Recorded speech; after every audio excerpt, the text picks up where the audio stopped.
시청자 여러분 반갑습니다. 오늘 이재용, 박근혜, 최순실 재판 결과를 보면서 문재인 세력들이 사람의 머리로는 상상도 할 수 없는 참으로 나쁜 사람들이라는 생각을 했습니다.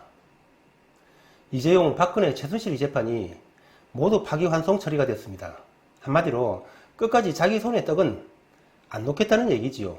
무슨 말씀이냐면은 이재용의 항소심은 삼성 측이 정유라에게 제공한 말 3마리 구입비와 한국동계스포츠 영재센터에 낸 후원금 50억 원 등이 뇌물이 아니라고 판단을 했지만은 대법원은 뇌물이 맞다면서 이 부분을 다시 판결하라고 파기환송을 했습니다. 그렇다면은 파기환송심은 어떻게 되는 것입니까? 당연히 뇌물이 아니었던 부분이 뇌물이 인정이 되면서 죄가 늘어날 것이고 집행유예 상태에 있는 이재용의 구속 확률이 엄청나게 높아질 것입니다. 그렇게 되면 어떻게 되는 것입니까? 삼성은 살기 위해서는 문재인 정부가 시키는 대로 할 수밖에 없을 것입니다.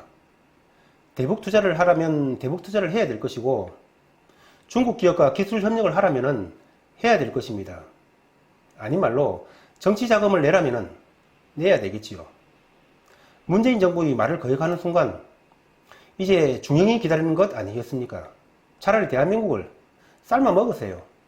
박 전 대통령은 특가법상 뇌물과 강요, 직권남용과 권리행사 방해 등 혐의로 기소가 됐는데 공직선거법상 뇌물 혐의와 강요, 직권남용과 권리행사 방해 혐의는 분리해서 선고를 해야 되는데 하급심은 모든 혐의를 한데 모아서 박 전 대통령에게 징역형 25년과 벌금형 200억 원을 선고했다는 취지로 파기환송을 했습니다.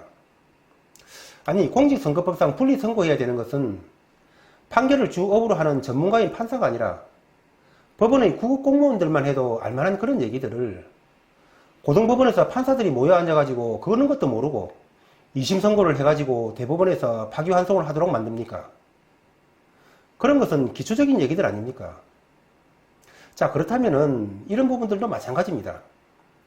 박 대통령에 대한 형을 확정해줘 버리면은 이제 박 대통령을 사면하라는 압박만이 남을 것이고 아울러서 국정농단과 적폐청산이라는 이슈를 종결하는 의미가 되니까 그럴 이유가 없다고 판단을 한다 합니다. 게다가 핵심은 이재용이 협조하는 것을 봐가면서 죄를 줘야 하는데 박 대통령과 뇌물죄가 서로 연결되어 있으니까 이재용이 죄가 확정이 될 때 같이 뇌물죄 부분을 맞추기 위해서 파기한 부분도 있을 것입니다. 만약에 그렇다면은 참 징그럽게 나쁜 사람들입니다.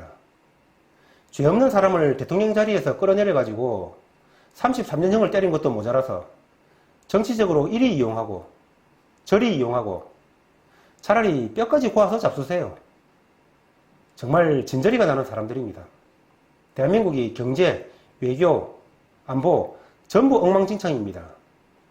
문재인씨, 대한민국하고 무슨 원수졌습니까? 이제 제발 좀 그만합시다. 예? 나라가 망해가는데 이재용 부회장을 저렇게 붙잡으면서 어쩌자는 겁니까? 도대체 나라 걱정은 단 일이라도 하는 것입니까? 이런 사람들을 지지하는 사람들의 뇌는 어떻게 생긴 것인지 참으로 궁금하다는 말씀을 드리면서 오늘 방송을 마치겠습니다. 시청자 여러분, 행복하고 건강한 하루 되십시오. 감사합니다.